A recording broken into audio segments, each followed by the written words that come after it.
Quand on est en bonne santé, on est plutôt insouciant, tranquille face à la vie. On pense qu'on a tout notre temps, alors on ne profite pas vraiment à fond du moment présent ou de son entourage. Au final, on ne se rend pas compte de l'importance de tous ces petits bonheurs. Puis on se dit que la vie sera longue, on aura le temps de penser à la maladie ou pire à la mort quand on sera plus vieux. Bien sûr, on s'entretient, on fait du sport, on mange bio, et inconsciemment, ça nous donne l'illusion d'être immortel. Puis un jour, tout s'écroule, on tombe gravement malade et là, on est face à soi-même, face à notre fin que l'on sait proche. Et dans ce cas, qu'avons-nous comme choix pour finir notre existence comme on le souhaiterait? C'est ce que nous allons essayer de découvrir. Commençons notre enquête avec Annie qui vit en Guadeloupe et dont le compagnon était atteint de 3 cancers en phase terminale. Alors Claude avait 83 ans. Il a appelé son médecin, qui est venu d'ailleurs à la maison, qu'il connaissait très bien, et il l'a regardé droit dans les yeux. Il lui a dit, ben voilà, j'en ai pour combien de temps à vivre, tu penses? Et le médecin lui a répondu, écoute, je ne suis pas le bon Dieu, mais je pense qu'entre 3 et 6 mois, si tu arrives à vivre 6 mois, c'est bien un maximum. Donc à partir de ce moment-là, où il a su qu'il avait pour 3 mois, 6 mois à vivre, et où la douleur commençait à devenir très très prégnante, il a été mis en hospitalisation à domicile, c'est-à-dire HAD, à la maison. La maison est devenue petit à petit un hôpital et en soins palliatifs. Alors concrètement, c'est quoi les soins palliatifs? Je crois que les soins palliatifs, en fait, simplement, je pense que c'est simplement le soin et le prendre soin. C'est-à-dire, il y a l'aspect médical dont on parle beaucoup, mais c'est aussi simplement l'accompagnement psychologique, l'accompagnement social, l'accompagnement spirituel. Donc c'est vraiment un tout. En fait, c'est la prise en charge globale du patient jusqu'à la fin. Et nous, c'est très important, on insiste beaucoup là-dessus, sur le fait que le patient en fin de vie est surtout un patient en vie, et ce jusqu'au bout, et donc à nous de le prendre en charge comme tel. Dans un moment où vraiment il avait toutes ses paroles, toute sa tête, on pourrait dire, il m'a dit, ben, rappelle-toi, on en avait parlé, il y a encore une solution que permet la loi, et je rentre certainement dans les critères de la loi, c'est la sédation. C'est quoi la sédation? C'est une situation très particulière, hein, on n'en fait pas tous les 3 minutes. C'est quand les soins palliatifs n'arrivent pas à répondre à une souffrance psychologique, un syndrome réfractaire, une douleur, etc., malgré tout ce qu'on sait faire. Eh bien, on propose effectivement de soulager le patient avec son accord, de l'endormir plus ou moins profondément, plus ou moins longtemps. Et s'il décède pendant la sédation, c'est pas un problème, il serait de toute façon décédé. Et je pense que le tout, c'est dans l'intention. En fait, l'intention, au départ, n'est pas on sédate pour donner la mort. C'est on sédate parce qu'on n'a pas d'autre solution pour répondre en fait, à des situations qui sont réfractaires. On a mis son lit médicalisé dans une autre pièce, dans son bureau. Et moi, j'ai mis un lit par terre, parce que je ne voulais pas le lâcher. Parce que ce qui s'est passé, c'est qu'à ce moment-là, il se réveillait la nuit. Et là, il n'y avait pas d'infirmière, il n'y avait personne. Il ne savait plus qui il était, il voulait se lever, il ne savait plus qui j'étais. Il me disait que je le tenais en prison. Et il fallait vraiment... Moi-même, à un moment, je me suis dit, je ne tiendrai pas. Et puis j'ai tenu. Mais il y avait aussi des bons moments. Parce que des moments, quand il se réveillait, il savait qui il était, il savait qui j'étais. Il me demandait de m'allonger près de lui. Et on se prenait dans les bras. Et c'est un jour comme ça où j'ai pu lui dire, « Mais pourquoi tu as refusé ?» Et là, il m'a dit quelque chose de très beau. Il m'a dit, parce que tu es encore là, je suis encore là. Et que finalement, tout ce que je vis, à côté des petits moments de bonheur qu'on partage, c'est merveilleux. Et c'est vrai que j'étais prise par des sentiments très contradictoires, parce que je me disais, je ne veux pas qu'ils vivent des choses difficiles comme ça pour moi. Je dis, c'est pour toi que tu le vis. Il me dit, oui, mais c'est aussi pour nous.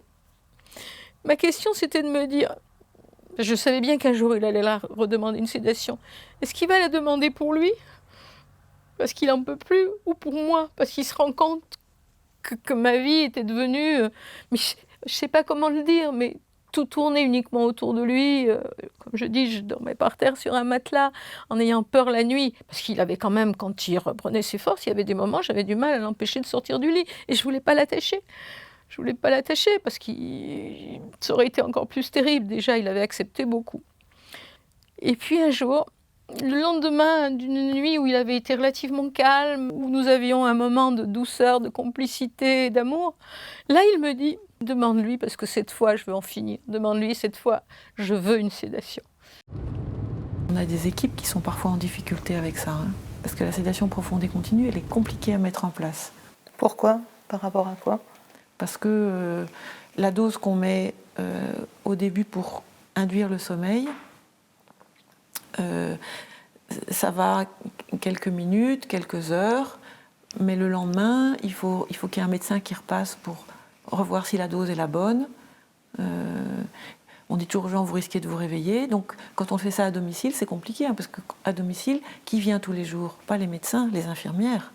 Mais à l'hôpital aussi, c'est compliqué de surveiller une sédation. Ça veut dire qu'il faut, il faut que les infirmières elles puissent appeler un médecin en disant il vient de se réveiller, qu'est-ce que je fais? Parce que c'est compliqué d'avoir juste la bonne dose pour que la personne ne fasse que dormir, mais qu'on ne la fasse pas mourir. Parce qu'on est bien clair, c'est de la sédation qu'on fait, pas de l'euthanasie.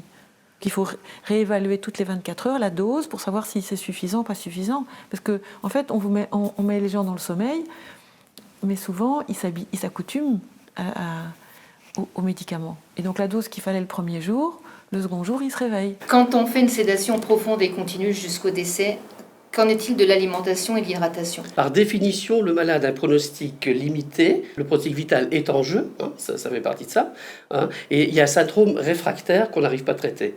Autrement dit, là on parle d'heures. On parle d'heures, maximum d'un jour, 2 jours, 3 jours. Alors est-ce que la question d'hydratation et d'alimentation se pose quand le délai est si court? C'est plus une question, quand on fait une sédation, classique ou ça, réversible. Mais pour la sédation profonde continue jusqu'au décès, on est quand même dans une situation très précaire où le pronostic vital est en jeu. Donc la question d'alimentation et d'hydratation ne se pose pas vraiment. Maintenant, si elle est en cours, que le malade veut qu'on la continue, on la continue. S'il veut l'arrêter, on va l'arrêter.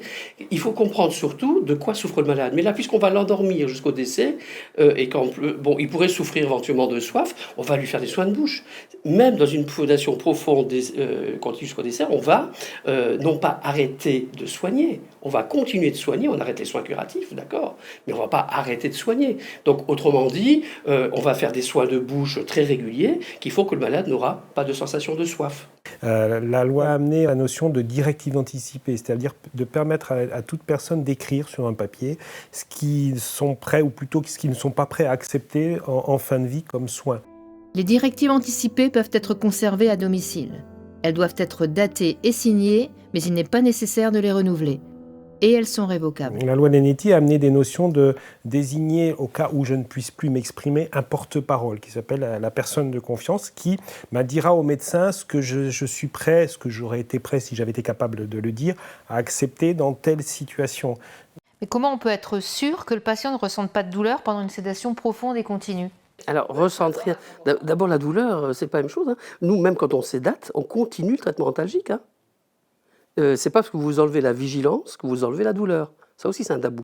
Oui, mais comme ils ont eu cette sédation parce que justement, les médicaments n'étaient pas assez forts et ils avaient toujours mal. Donc du coup, les doses... La plupart du temps, c'est pas un problème de douleur, entre guillemets. Chez nous, les sédations, c'est avant tout des problèmes d'angoisse, de crise de panique. Je savais que, et lui aussi le savait, que dès la première injection, dans la minute, la seconde qui suivait, il allait être dans un coma, et un coma duquel il ne sortirait jamais, puisque ce coma devait être de plus en plus profond et entraîner la mort. Donc c'était très clair entre nous, et je lui ai pris les mains, et je crois que je n'oublierai jamais nos regards qui se sont croisés à ce moment-là, parce que même si lui était prêt, moi aussi... je savais que c'était le dernier regard sur cette terre qu'on pouvait échanger. Le vrai problème des soins palliatifs en France, c'est qu'un malade sur 2 qui relève de soins palliatifs n'en a pas. Tout malade qui requiert de soins palliatifs a le droit à des soins palliatifs et à l'accompagnement. Kouchner, 1999. C'est une loi, c'est pas une option, c'est une loi. On est hors la loi en France. Et là, actuellement, on est en train de toucher du doigt ce problème dans la pratique, dans les hôpitaux en France, où, oui, il y a des restrictions de budget, et actuellement, les restrictions de budget sont en train de toucher sur l'humain. donc c'est-à-dire sur le soignant. Et Frédéric est aussi bien placé que moi pour en parler. Le manque de moyens humains à l'hôpital fait que petit à petit, on est en train d'appauvrir la qualité du soin. On est dans la notion de perte de qualité du soin. Parfois, je pense, et contre la volonté des gens, parfois de maltraitance. Les gens pensent toujours qu'ils ont le droit à une sédation profonde connue jusqu'au décès. Attendez, ça ne s'arrête pas là dans la loi. À condition que le pronostic vital soit en jeu à court terme, c'est-à-dire en termes de 1 jour, 2 jours, pas de 1 mois, 3 mois. Donc ça, déjà ça vous réduit sérieusement les situations. Et c'est une condition. Et que le syndrome soit réfractaire. D'accord, mais si un malade a des douleurs réfractaires et que la médecine ne peut plus rien pour lui, et que lui souhaite une sédation profonde, mais que vous, médecin, estimiez que ce n'est pas encore le bon moment, au final, qui est-ce qui prendra la décision ? Dans tous les cas, il y a ce qu'on appelle une collégialité. Donc le médecin en charge du patient et l'équipe de soins avec laquelle il travaille, donc les infirmières, les aides-soignants, enfin toute l'équipe qui est là. Ça, c'est la première chose. Deuxième chose, il faut obligatoirement l'avis d'un second médecin sans lien hiérarchique avec celui en charge du patient, qui va donner son avis sur, effectivement, cette situation entre dans les critères du droit à la sédation.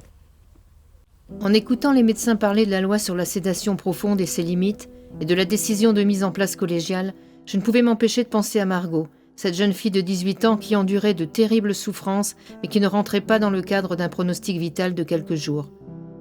Je suis la maman d'une jeune fille de 18 ans qui a dû, pour stopper ses souffrances intolérables, mettre fin à sa vie. Margot avait un cancer de la face incurable et qui la défigurait de plus en plus.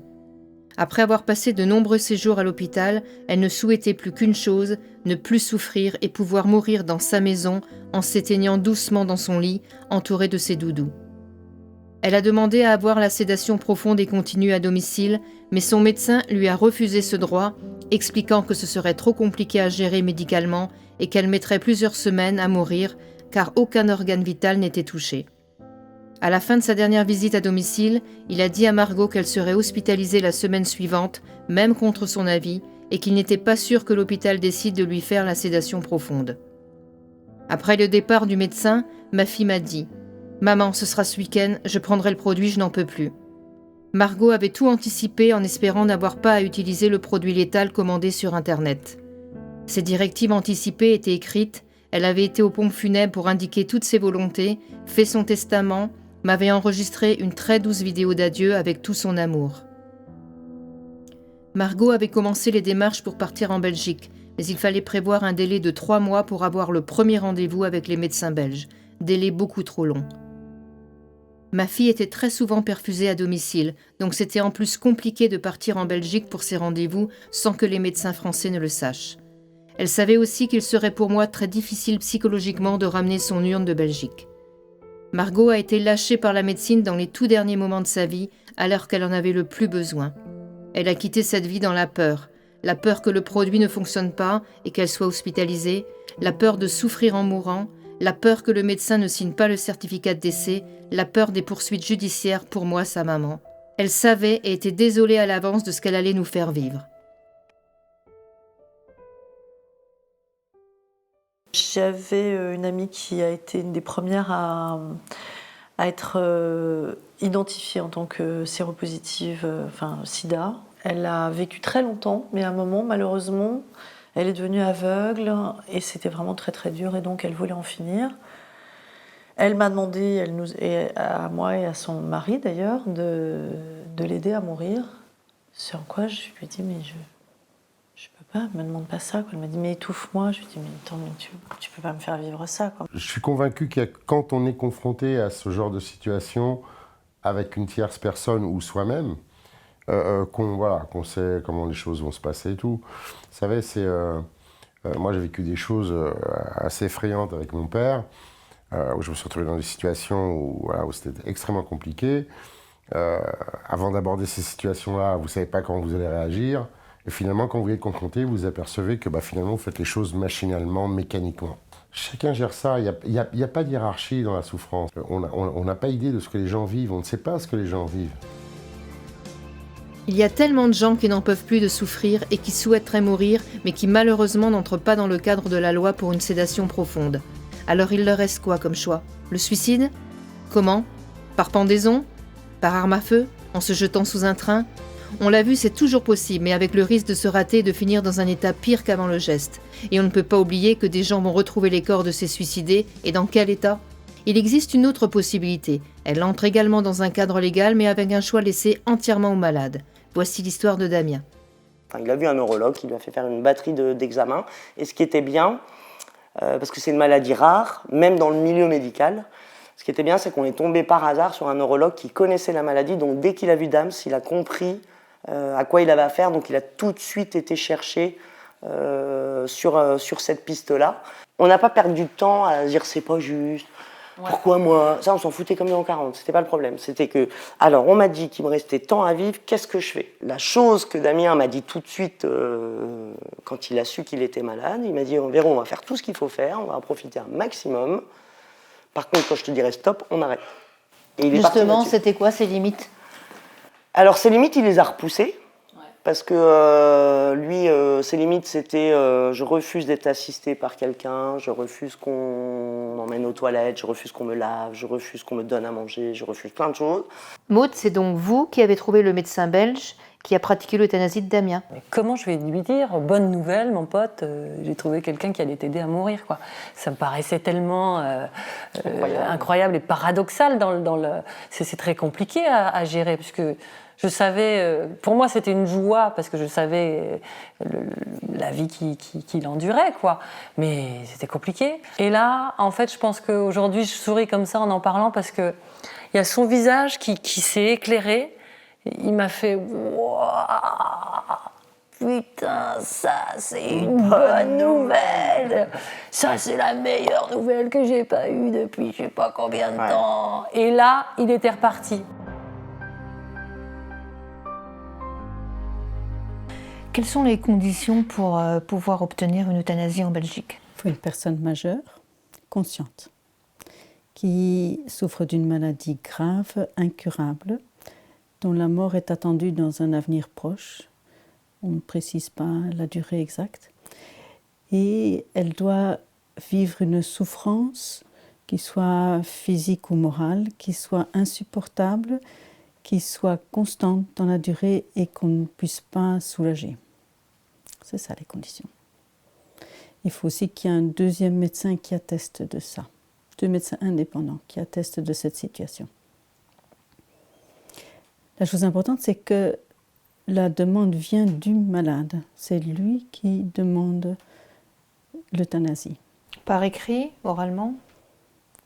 Dans un premier temps, c'est oral. Et puis, mais alors, à un moment donné, il doit préciser une phrase toute simple. Il doit écrire de sa propre main, tant est qu'il le puisse encore. Je demande l'euthanasie, et il signe et il date. Et cette demande, il n'est pas obligé de l'exécuter, sa demande, mais il doit l'avoir écrite. On a quelques personnes qui demandent l'euthanasie avec des maladies psychiques. Donc ça, c'est des maladies mentales, quoi. Pourquoi c'est difficile? Parce que ça, justement, comment peut-on déclarer incurable une maladie mentale? Une pathologie, la schizophrénie, de la dépression, de la maladie bipolaire, est-ce qu'on peut dire que c'est incurable? C'est ça qui est compliqué. Donc dans ce cas-là, c'est le médecin finalement qui... C'est pas selon le médecin, là il faut 3 ou 4 psychiatres. Il en faut officiellement 3, c'est-à-dire le psychiatre qui reçoit la demande, le deuxième avis, et le troisième, parce que ce n'est pas un décès attendu à brève échéance. Donc là, il faut au moins 3 médecins. Vous, personnellement, vous recevez combien de demandes d'euthanasie par mois, par exemple? Moi, personnellement, je ne peux pas digérer beaucoup de demandes à la fois. Donc, en gros, je digère 1 par mois. Donc vous êtes toujours au moins 2 médecins? Toujours au moins 2. Légalement ou parce que c'est plus facile? Non, la loi ne demande rien de ce côté-là. Parce que pour être soutenu... Quand on arrive au moment d'euthanasie, tout le monde est apaisé. Je ne dis pas que tout le monde est heureux, mais tout le monde est apaisé. Tout le monde sait que c'est la bonne décision. Tout le monde est...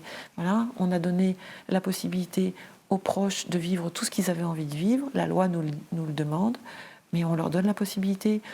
Donc, les gens, avant de mourir, les familles, elles viennent toutes les heures avant. Hein, ils passent des heures et des heures avant.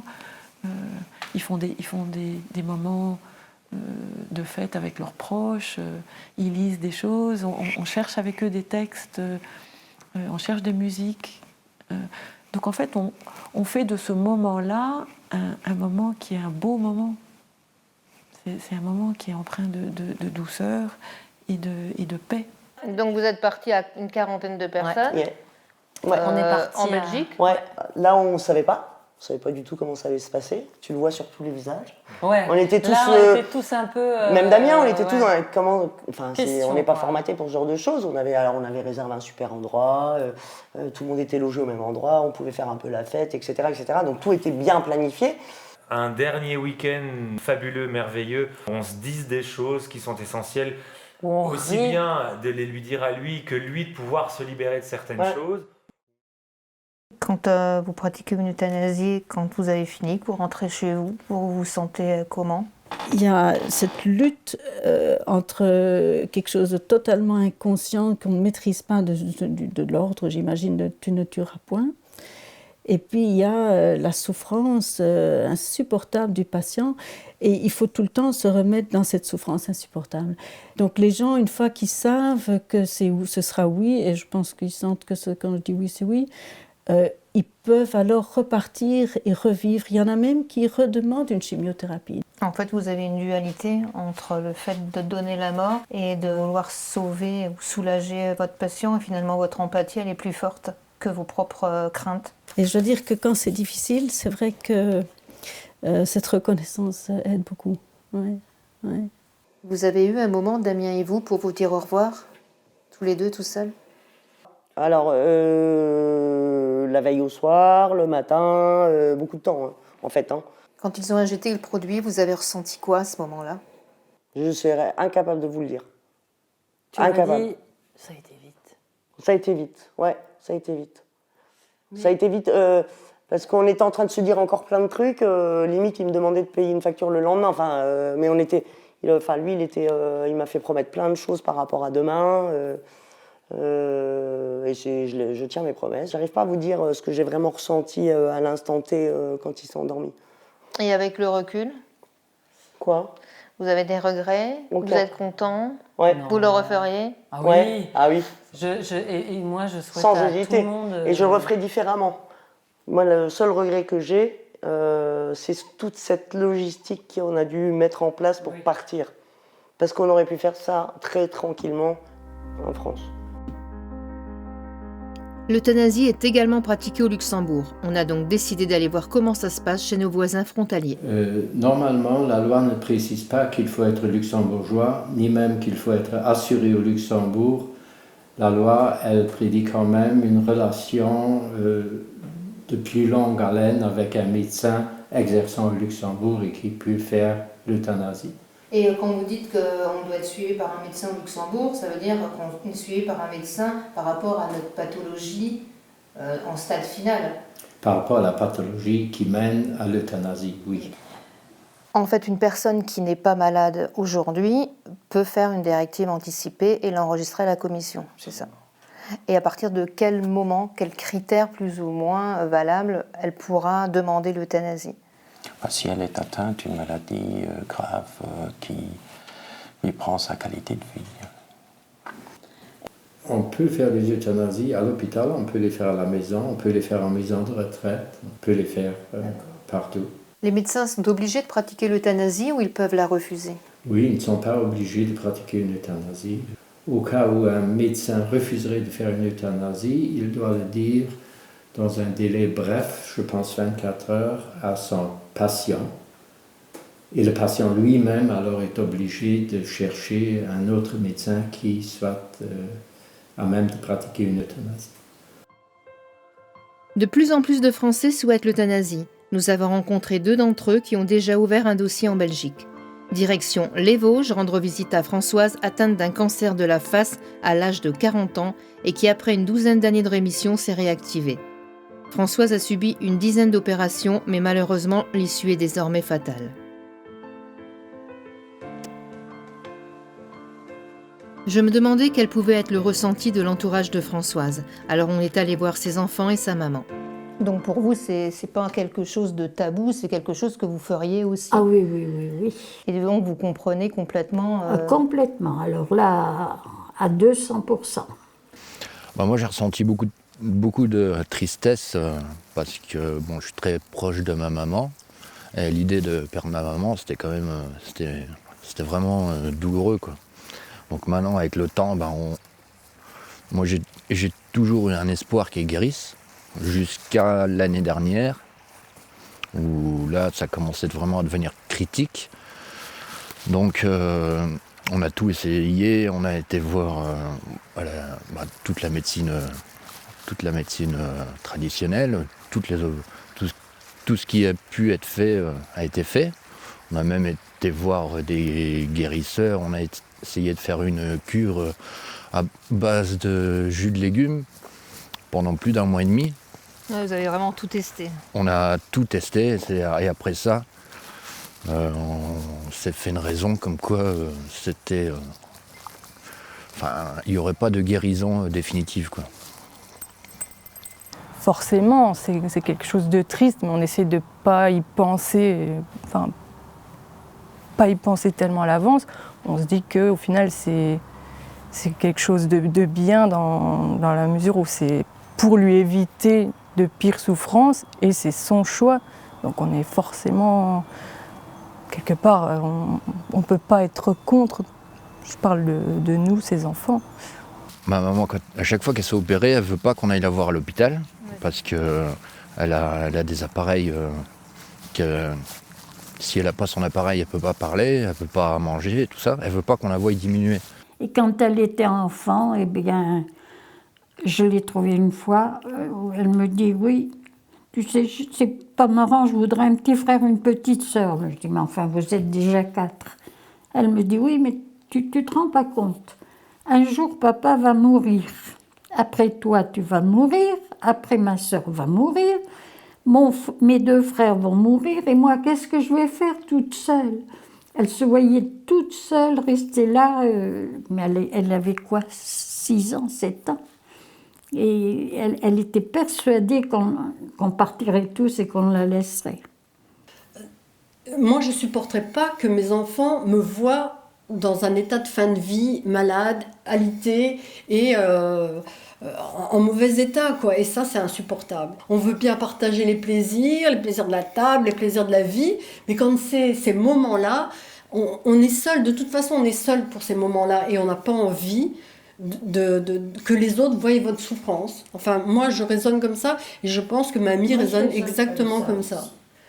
Vous, par exemple, vous ne voudriez pas que votre fille vous voie comme ça, mais est-ce que ça vous dérangerait de voir votre mère comme ça? Moi, ça ne me dérangerait absolument pas de voir ma mère malade ou mes enfants malades, mais je mettrais en priorité sa vision à elle, ce qu'elle ressent elle. Si ma mère me dit « je veux pas te voir » et tout, ça me torturerait, mais j'irais pas. Par respect, parce que je sais ce que je souffrirais moi si mes enfants me voyaient en piteux état, et j'estime que ça c'est le respect de la personne. Et j'admire ma mère parce qu'elle est forte, elle montre rien, quoi. Mais je sais très bien ce qu'elle ressent. Vous vous rendez compte, la plus jeune de ses filles qui est malade et tout.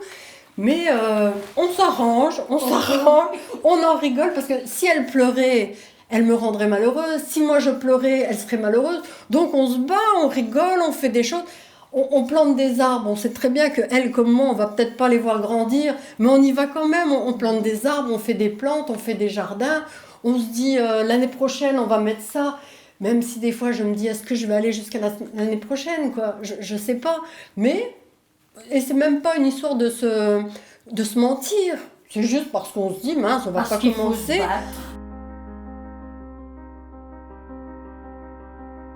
C'est le médecin qui va chercher les médicaments à l'hôpital.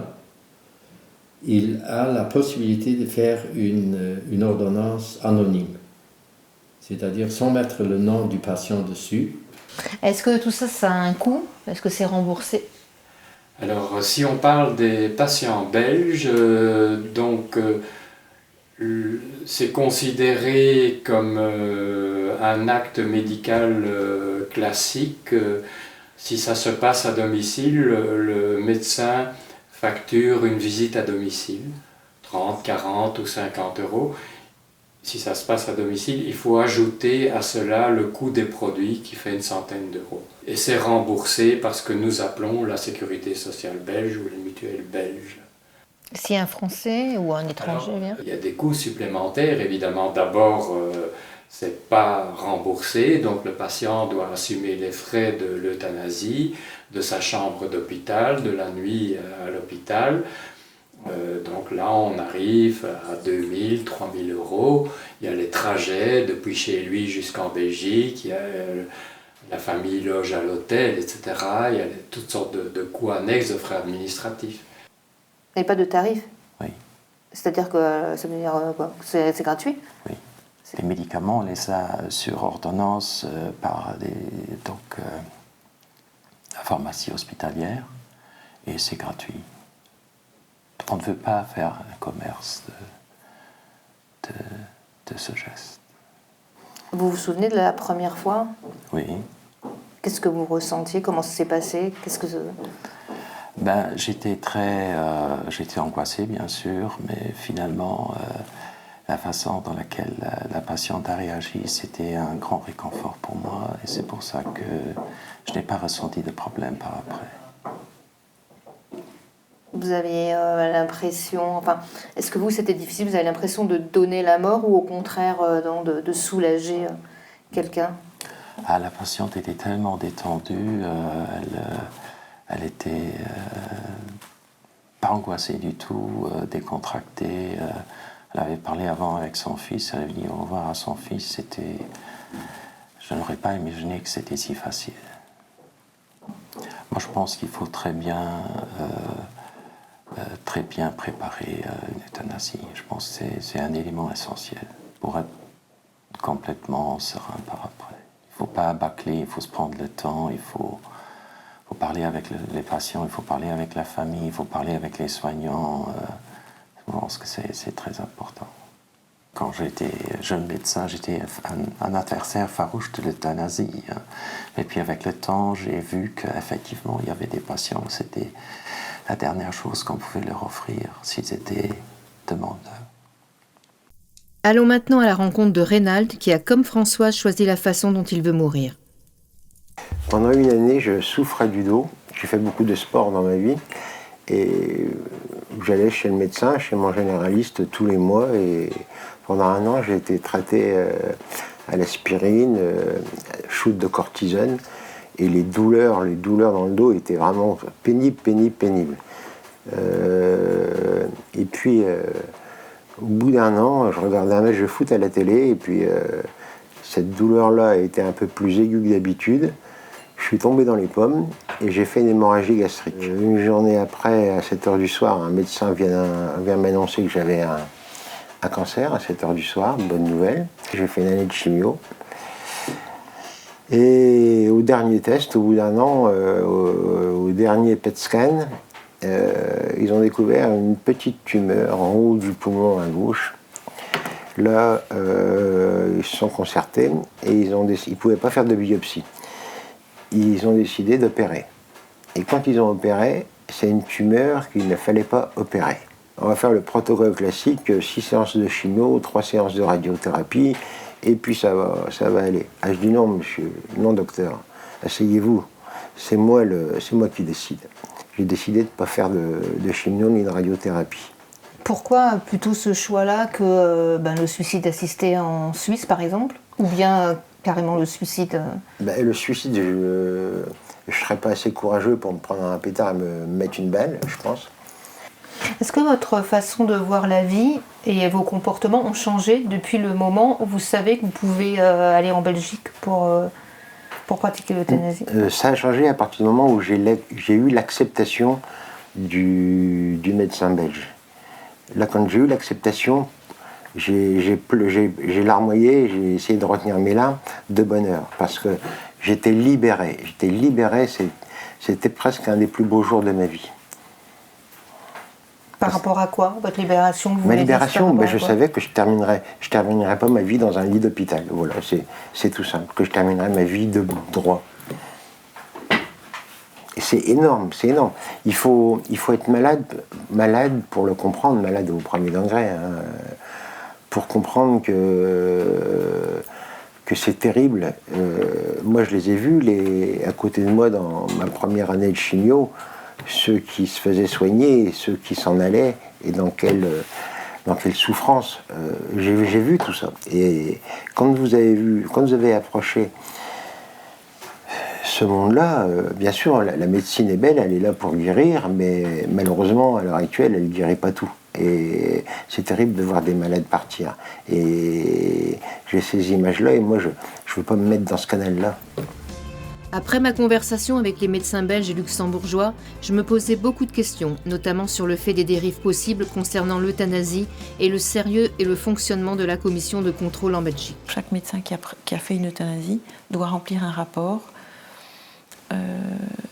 Donc, dans ce rapport, il y a une partie qui est anonyme, qui est celle que nous, on a à lire. Et donc, on vérifie que la personne, le médecin, il a bien respecté la loi.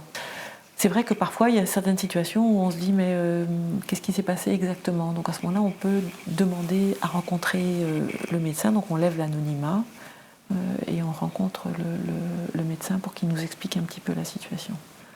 L'anonymat, c'est du médecin, c'est pas du malade. C'est tout. C'est les deux. De tous les gens concernés. Non, depuis le début, il y a eu à peu près, et c'est constant, 20% des dossiers qui n'étaient pas bien remplis. Donc dans 20% des cas, on lit le dossier et on ne comprend pas quelque chose, ou les gens n'ont pas bien répondu. Par exemple, qu'est-ce qui fait que vous déclarez que la souffrance est inapaisable? Parfois, les gens, ils mettent des choses qui sont... Enfin, les médecins, en l'occurrence, les médecins mettent des choses qui ne sont pas compréhensibles. Donc, il y a beaucoup de médecins qui reçoivent un document en leur disant « recommencez à remplir, remplissez mieux, répondez à cette question-là ». Est-ce que le jour où vous viendrez en Belgique, est-ce que vous l'avez déjà pensé? Vous savez qui vous accompagnera? Oui, bien sûr. Comment ça se passera? Je viendrai avec 3 personnes, je viendrai avec mon fils, ma compagne et ma sœur. Donc ils vont vous accompagner, ils acceptent votre choix? Ah oui, ils l'ont complètement accepté. Complètement. Et justement, alors qu'est-ce que vous avez fait comme changement dans votre vie depuis? Eh bien, déjà, quand je me lève, je me pose pas la question, je suis heureux, je suis malheureux, je suis heureux. Je suis heureux parce qu'il y a eu un petit bouleversement dans mon cerveau. Tout ce que je vois, tout ce que j'entends, les gens que je fréquente, je suis heureux de les voir, la vie, elle est belle, j'ai des grands yeux pour tout, et chaque jour qui passe est un beau jour. Et c'est pas du baratin, c'est sincère et c'est vrai. Et au quotidien, ça a changé quelque chose Non, depuis, au quotidien, vous faites non. des choses en plus, des choses en moins? Ah ben si, je fais beaucoup de choses en plus. J'hésite pas à dépenser de l'argent pour des futilités. Comme quoi? Vous avez un exemple? Un exemple, je suis passionné de pêche à la mouche. Pour un 8 ou par un an, pour un an, je pars dans tous les pays du monde pêcher. Votre dernier voyage, c'était où par exemple? C'était au Nicaragua il y a 15 jours. D'accord, c'est tout récent. Oui, dans la jungle. Donc je ramène... Pêcher dans la jungle? Oui, pêcher dans la jungle. Sur un bateau quand même. Hein. Sur un bateau, avec des caïmans, c'était magnifique. Et là, je profite parce que les images, je ne le faisais pas avant, je voyageais avant, mais je ramenais pas autant d'images dans ma tête. Là, c'est comme si j'avais une caméra qui fonctionne en même temps que moi et qui imprime. Parce que j'ai soif de vie, puisque ma vie est limitée en temps. Donc j'ai soif. Et tout ce que je peux filmer, tout ce que je peux boire de la vie, je le fais. Et par rapport à votre entourage, vous avez l'impression d'avoir changé? Oui, eux me le disent tous. T'es plus sympa à vivre que tu ne l'étais, forcément. Vous êtes plus ouvert, alors vous êtes meilleur, en fait. Vous êtes devenu meilleur, un homme meilleur, vous avez l'impression? Je sais pas, ça c'est... Il faudra poser la question aux gens qui m'entourent. Mais certainement, puisque j'ai envie de donner plus d'amour que je n'en donnais, donc certainement que je me suis amélioré. Mais bon, tout ça, ce sont des paroles, hein, je peux pas... Bah, c'est ce qu'on vous dit? C'est ce qu'on me dit souvent, oui. Alors, c'est ce que c'est vrai. Je commençais petit à petit à me faire une idée plus précise de ce que moi-même je souhaiterais avoir comme choix si je devais vouloir finir ma vie à cause de souffrances inapaisables. Mais qu'en était-il des autres ? Je décidai donc de poser la question à quelques personnes pour connaître leurs sentiments vis-à-vis de la fin de vie. En tant que médecin et aussi à titre personnel, je considère l'euthanasie comme un tabou, un des derniers tabous sociétaux sur lesquels il me paraît pour l'instant difficile d'avoir une opinion tranchée. Ce qu'on vit, c'est ce qu'on vit soi-même, quoi. Enfin, je veux dire, la douleur, la souffrance, on l'a soi-même.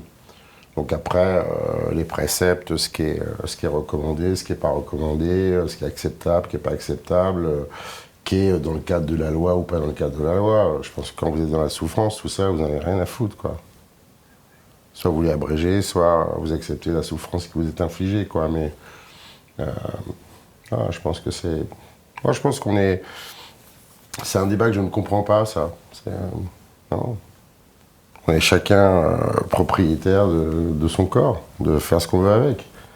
Je ne veux pas mourir dans des souffrances épouvantables comme il y a des gens qui partent. Pourquoi les faire souffrir comme ça autant ? Ça sert à quoi ? De toute façon, on sait qu'ils vont partir. Ça peut être une semaine après, ça peut être 6 mois après. Pourquoi faire souffrir les gens comme ça ?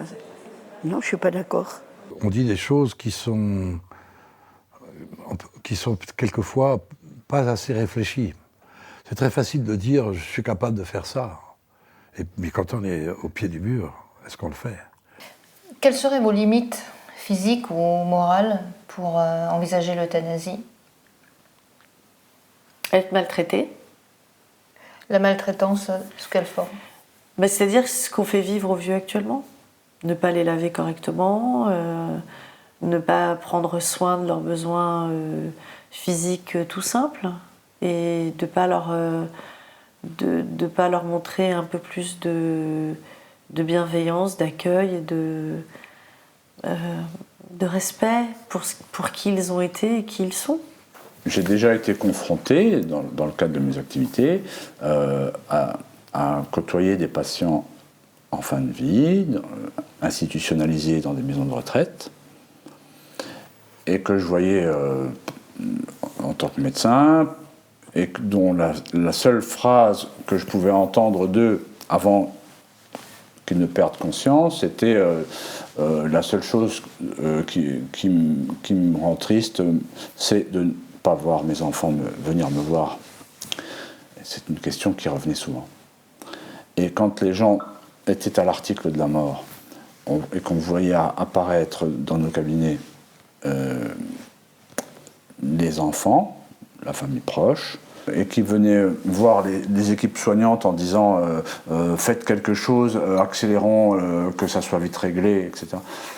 Ce sont des choses qui m'ont toujours mis en colère, parce que on sentait bien venir que les considérations n'est pas à la souffrance du patient lui-même, mais plutôt aux intérêts que ça pouvait déranger ou préoccuper de la part de l'entourage. Ça ne me dérange pas d'être dépendante. Ça ne me dérange pas si j'ai des gens qui me câlinent, qui me prennent dans les bras, qui font des choses de mammifères. Si on est gentil, s'il y a un sourire, moi je m'en fous d'avoir un endroit hyper propre, sans microbes. Moi ce que je veux c'est que ça sente le chocolat, qu'il y ait une jolie fille qui me regarde gentiment avec de l'affection, qu'elle me raconte sa vie, qu'elle me raconte des histoires, qu'elle me fasse un sourire gentil. À ce moment-là, je pense que je serais super patiente de tout. Je regarderais, si je suis une vieille personne, ce que je trouverais agréable, c'est d'être mélangée avec la vie, pas que dans un mouroir avec des vieux. Je crois que les vieux, ce dont ils souffrent, c'est d'être exclus de la vie. Je trouve que chacun a le droit de choisir son départ. Après m'être penché sur la sédation profonde et continue, sur l'euthanasie, sur le suicide, il me restait à me renseigner sur une autre façon de choisir sa fin de vie, le suicide assisté. Il est principalement autorisé en Suisse, sous couvert d'associations dont le but est entre autres l'aide au suicide. Le patient, après avoir rempli un dossier complet concernant sa maladie, et si le dossier est accepté par un médecin travaillant avec l'association, reçoit une ordonnance pour recevoir le produit létal. Il sera vu également en consultation par le médecin. Lors du geste final, le patient doit être la seule personne à faire les gestes pour avaler ou s'injecter le produit. Les membres de l'association ne sont là que pour accompagner. Un aspect important à prendre en compte est le coût de cette aide au suicide. Il s'élèvera à plusieurs milliers d'euros, sans compter les trajets et la logistique qui les accompagne. À ce moment-là, une autre question me vient en tête. Devoir partir dans un pays étranger pour finir sa vie, que ce soit par l'euthanasie ou le suicide assisté, avec les nombreux coûts qui s'y rattachent, ne deviendrait-il pas pour les Français une santé à deux vitesses ? En d'autres termes, est-ce que le droit à choisir sa mort et donc la fin de ses souffrances ne serait accordé qu'aux gens qui ont des moyens financiers conséquents ? En plus, on sait parfaitement que depuis très longtemps, des médecins aident des malades en grande souffrance à quitter ce monde, même de façon illégale. Voici le témoignage de Bernard. Mon papa, il y a quelques années. C'était en quelle année? En 1993. Il était malade?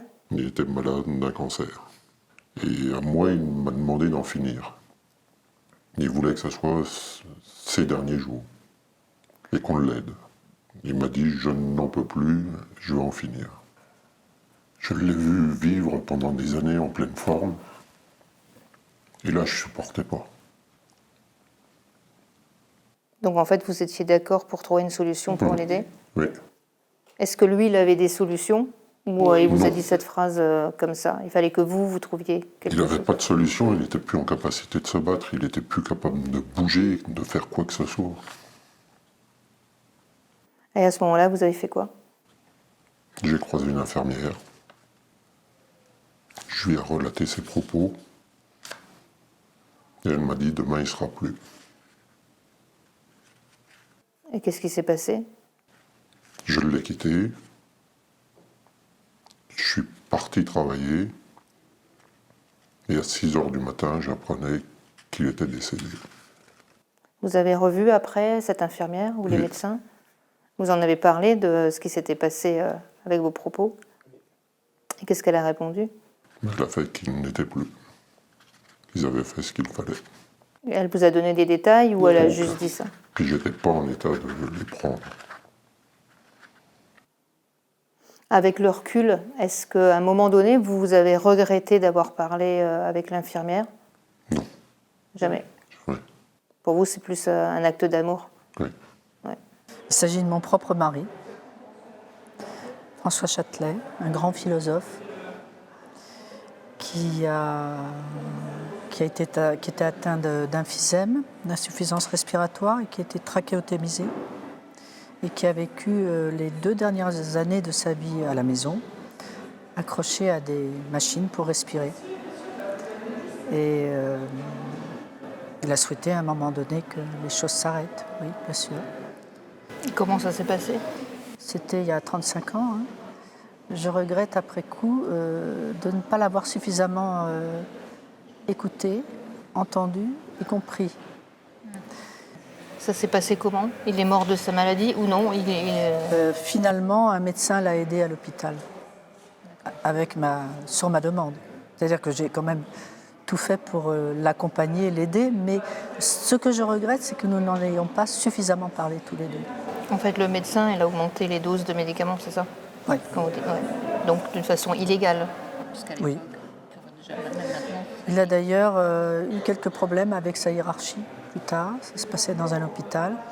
Et avant de partir à l'hôpital, François Châtelet avait dit à son fils aussi, à nous deux qui étions dans la chambre, je vais mourir là-bas à l'hôpital, je ne veux pas marquer la maison de ma mort et je serai aidé. Et j'ai tout fait pour qu'il le soit, effectivement. De ce point de vue-là, je n'ai pas fui. Et qu'en est-il de la morale ou du point de vue des principales religions ou de certains religieux sur ces solutions pour mettre fin à ces jours?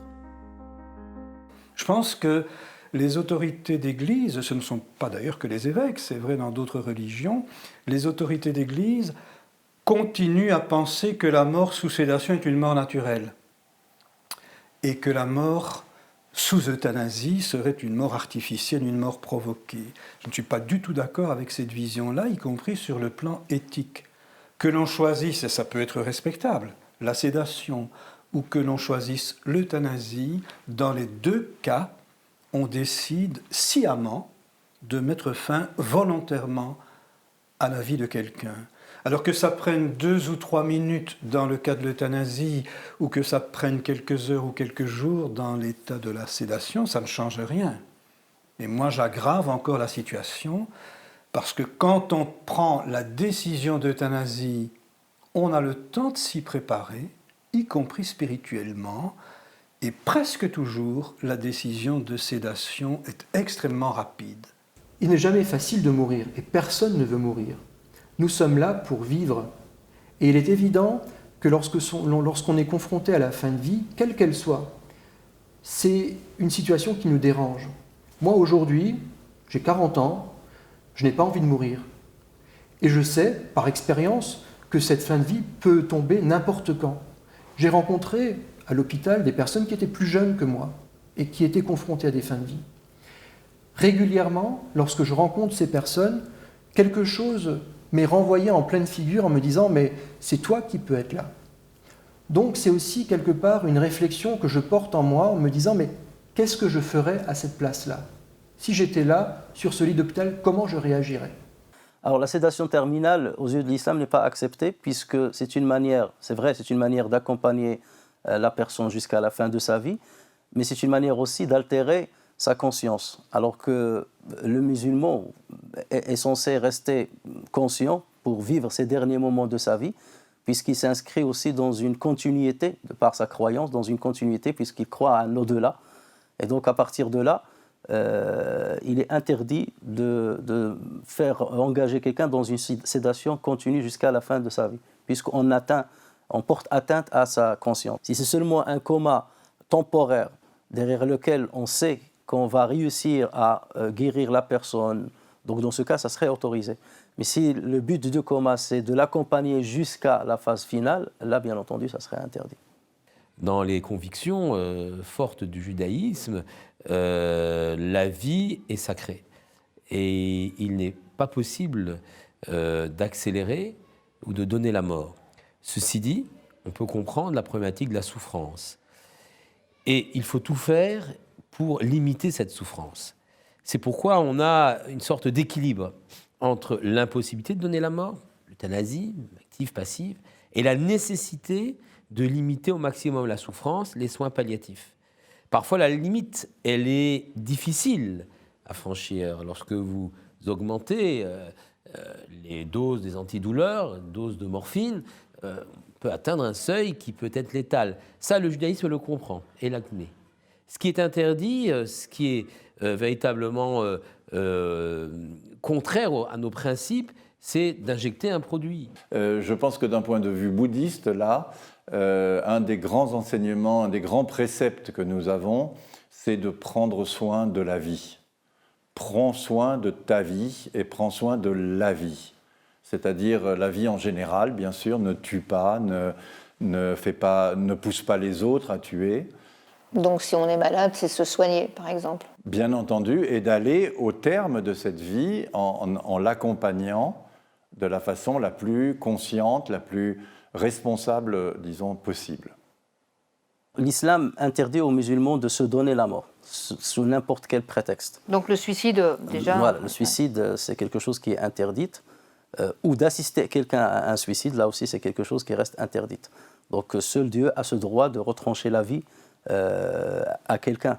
Et donc à partir de là, on ne peut pas c'est-à-dire décider à un moment ou à un autre, sous l'effet de la non-possibilité de supporter une douleur, de se suicider en fait. Après, c'est la résultante de ses activités sur Terre, c'est la résultante de sa foi qui feront de sorte que Dieu décidera de l'issue qu'il aura dans l'au-delà. L'islam autorise à ce qu'on stoppe l'assistance médicalisée pour quelqu'un qui veut partir tranquillement. Parce qu'il souffre trop.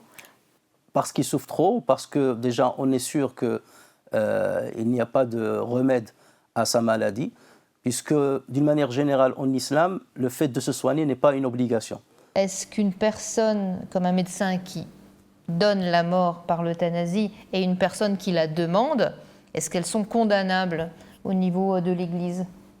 Pour faire clair, va-t-on Passer à côté du paradis à cause de ça? Alors ou ça, pas moi je suis pas juge céleste, hein. Mon nom c'est Sébastien Clam, je suis pas Dieu. Donc ça après c'est dans un face-à-face avec Dieu.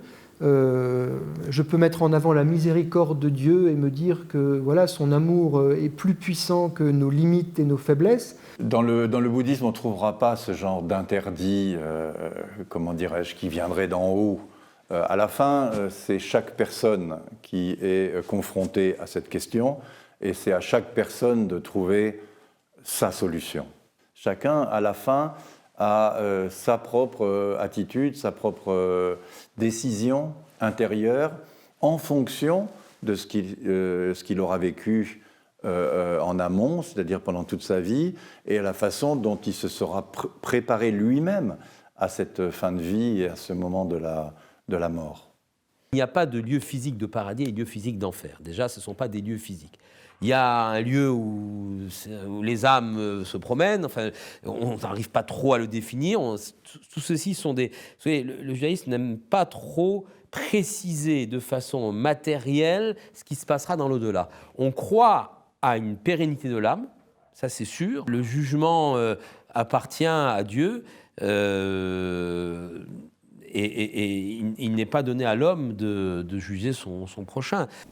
Est-ce que c'est condamnable par l'Église protestante, Non, par pas exemple? du tout. Non, il n'y a pas de condamnation, alors, ni personnellement, alors là, loin de là, mais l'Église protestante, non, ne condamne pas ça, elle est plus dans un accompagnement, et si elle avait à faire un choix, je pense qu'elle aimerait faire un autre choix que celui-là. Enfin, on a toujours envie de faire un autre choix que celui-là, mais en aucun cas c'est condamnable, et c'est rangé... Voilà, spirituellement, c'est pas condamnable. Non Dieu plus. ne va pas condamner quelqu'un qui décide de mourir comme ça, ou le médecin qui pratique le geste. Pas du tout.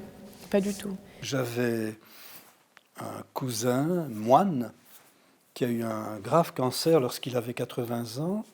Il est mort dans des angoisses folles, mais c'était presque choquant pour moi, un jeune prêtre, parce que j'avais l'impression que ces 60 ans de vie contemplative et rien du tout, c'était la même chose. C'est presque comme si Dieu n'existait plus. Mais c'est très respectable. C'est très, très humain que ce vieux moine soit mort habité par une telle angoisse. Et moi, je serais comment à son âge et avec une éventuelle maladie, je ne sais pas. J'ai dû accompagner une vieille carmélite, donc une religieuse contemplative, qui, à son médecin traitant et à moi-même, a demandé l'euthanasie. Elle était dans une situation atroce, elle était complètement pliée en deux, avec des épisodes respiratoires affolants. Donc elle était largement dans les conditions de la loi. Elle avait 83 ans, toute une vie au Carmel, donc. Et nous avons vécu là un chemin spirituel absolument inouï. Je crois que je n'oublierai jamais de mon existence à quel point cette question éthique mêlée à une question spirituelle peut se poser jusque dans le cœur de la vie la plus sainte qui soit. Parce que cette petite religieuse, pour moi, c'était une véritable sainte. La manière dont elle traversait tout cela, c'était absolument incroyable. Et pourtant, à un moment donné, elle a dit « ça suffit. Ça suffit, je veux que tout ça s'arrête. Je veux qu'on en finisse. » Et elle nous a demandé l'euthanasie. Son médecin traitant et moi-même lui avons dit oui. Et ça l'a tellement libérée qu'elle est morte naturellement quelques heures plus tard. Je n'en tire pas du tout argument. Nous aurions été jusqu'au bout de sa demande. Mais le fait que je vous raconte qu'il s'est passé comme ça, mais c'est une très grande leçon. Dans mon expérience, je constate qu'une fois sur deux, quand l'écoute a été inconditionnelle, c'est-à-dire pas une idée derrière la tête, comment je vais le faire changer d'avis, mais quand l'écoute a été inconditionnelle, une fois sur deux, la personne s'en va très vite, de manière entre guillemets naturelle. Après avoir eu beaucoup de réponses à mes questions, j'avais besoin de retrouver la nature, finalement l'essence même de nos vies. Je suis donc partie rejoindre Rénal sur un de ses lieux de pêche favoris, prendre de ses nouvelles. On ne s'est pas vu depuis plusieurs mois. Comment ça se passe depuis? Très bien, j'ai eu beaucoup de chance. J'ai pu mettre tous mes projets, faire tous mes projets de voyage. Donc j'ai voyagé pas mal, Nicaragua au mois de mars. Cuba, Santa Maria au mois de juin. Ensuite, l'Irlande, un joli pays chez un ami, le Ring du Kerry. Toujours pour la pêche? Toujours pour la pêche, c'est le vecteur qui m'emmène vers la nature, donc je suis heureux.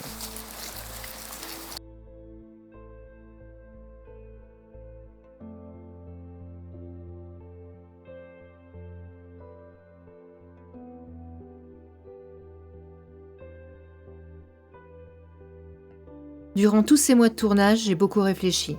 Les rencontres, les réponses, les questions aussi. Tout ça m'a fait grandir et fait évoluer mon regard sur le sujet de la fin de vie et les certitudes que je pensais avoir. Et vous? Si vous deviez choisir votre fin de vie, vous voudriez être aidé de quelle façon? Si vous étiez gravement malade, vous souhaiteriez quoi si c'était vous?